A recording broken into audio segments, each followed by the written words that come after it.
오늘은 미국의 차세대 전투기 사업, 그리고 보잉과 록히드 마틴의 치열한 경쟁에 대해 이야기해보겠습니다. 트럼프 미국 대통령이 세계 최초의 6세대 전투기 F-47 개발을 공식 발표했습니다. 사업자는 보잉으로 선정되었고, 이 기체는 록히드 마틴의 세계 최강 전투기 F-22 랩터를 대체할 것으로 보이는데요. 트럼프는 기자회견에서 세상에 이런 전투기는 없었다 라고 강조했습니다. 자, 관계자는 전투기의 시험용 버전 비행이 거의 5년간 비밀리에 진행됐다고 밝혔습니다. 특히 F-47이라는 명칭은 미국의 제사 17대 대통령인 트럼프의 재임 순번에서 따온 것이라는 이야기도 있는데요. 저는 P-40 썬더볼트에서 나온 기체 번호가 아닌가 하는 생각이 듭니다. 이번에 개발되는 F-47은 단순한 5세대 전투기의 연장이 아닙니다. 완전히 새로운 개념의 6세대 전투기를 원하고 있는 거죠. F-22보다 더 강력한 스텔스 성능, 적국 깊숙한 곳에서 장시간 작전 가능한 항속 능력, 스텔스와 속도 모두 잡기 위해 더 넓어진 주익과 최소화된 미익 설계, 그리고 강력한 전자전 능력, 초고성능 센서 융합까지, 즉 단순한 전투기가 아니라 다영역 작전 멀티도메인 전투 플랫폼으로 개발되고 있는 것입니다. 지금까지 전투기 사업은 록히드 마틴의 동무대였습니다. F-16, F-22, F-35까지 전투기 하면 록히드 마틴이 떠오르기 마련이었죠. 이 미국 정부가 록히드 마틴의 독점을 견제하려는 움직임이 있는 것 아니냐는 분석도 나오고 있는 가운데, 로만 슈바이처 워싱턴 리서치 그룹 국장은 보잉은 상업용 항공사업, 우주사업, 주요 방위사업에서 어려움을 겪어왔습니다. 따라서 이는 방위 계약을 재부팅하거나 활성화할 기회입니다 라고 말했습니다. 하지만 이번 개발 사업의 리스크도 만만치 않다는 지적도 나옵니다. 정부 효율부를 이끄는 일론 머스크 테슬라 CEO는 무인기 활용이 대세가 되는 마당에 미국이 유인 전투기, 특히 F-35에 대해서 세금을 낭비하고 있다라고 주장한 바 있습니다. 번호표 받아가며 수출까지 하는 기체를 지금에 와서 욕하면 무슨 도움이 됩니까? 그런데 이런 게 먹힌다라는 거죠. 솔직히 말씀드리자면 보잉의 전투기 설계 능력 자체를 상실한 게 아니냐고 할 정도로 아무것도 하지 못하고 있는 실정이죠. 특히 우리 T-50 훈련기와 경합했던 TX 고등 훈령이 사업도 말도 안 되는 단가로 후려칭역이었죠. 그래서 T-7A 훈령이 어디 있습니까?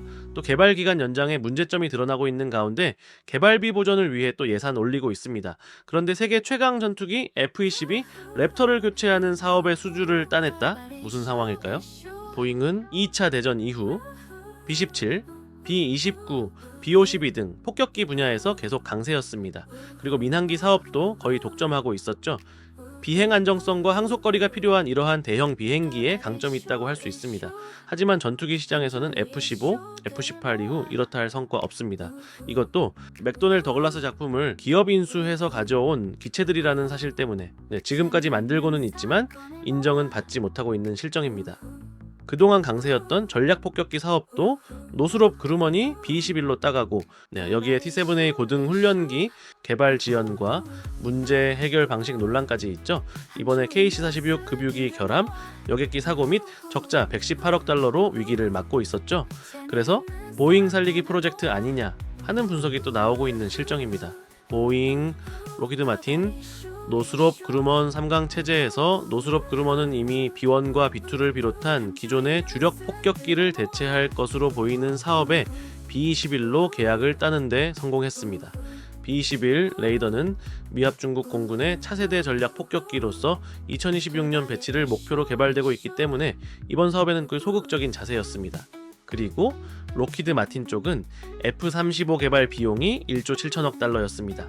역대 최대 규모였죠. 트럼프 정부는 국방비 감축을 위해 여러가지 정책을 도입하고 있습니다만 10년 이상 지연의 예산 초과, 유지보수 비용 폭등에 국방장관이 F-35 책임자 해고, F-22도 유지비 부담으로 조기 퇴역 등 과거에도 계속 나오던 소식입니다만 이러한 여러가지 정황이 얽혀서 사업에 실패했다는 분석입니다. 거기다 2024년 11월 일론 머스크까지 F-35 비판에 나섰었습니다. 주요 골자는 무인기가 대세다, 스레니아 유인 전투기의 시대는 끝났다 라며 F-35를 원색적으로 비난했습니다. AI 기반 무인 전투기 시대가 올 거라고 공개적으로 발언했죠. 이런 사회적 압력도 록히드 마틴이 분리했던 이유 중 하나입니다. 그러나 일부에서는 T-7A처럼 도대체 얼마나 단가를 후려쳤길래 이런 결과 나오냐며 비난까지 나오고 있습니다. 그런데 F-47 유인 전투기 아닙니까? 일론 머스크의 발언이 보잉에게 도움이 되었다면 뭔가 이상하지 않습니까? 다음 사업이 AI 탑재 무인 전투기 사업임이 명확해진 이때 공교롭게도 호주와 보잉사가 개발하고 있는 AI 무인기 MQ-28 로열 윙맨을 겨냥하고 있는 듯한 이 느낌, 그리고 미국 크라토스사의 MQ-58A 발키리까지 견제하는 듯한 느낌도 지울 수가 없습니다.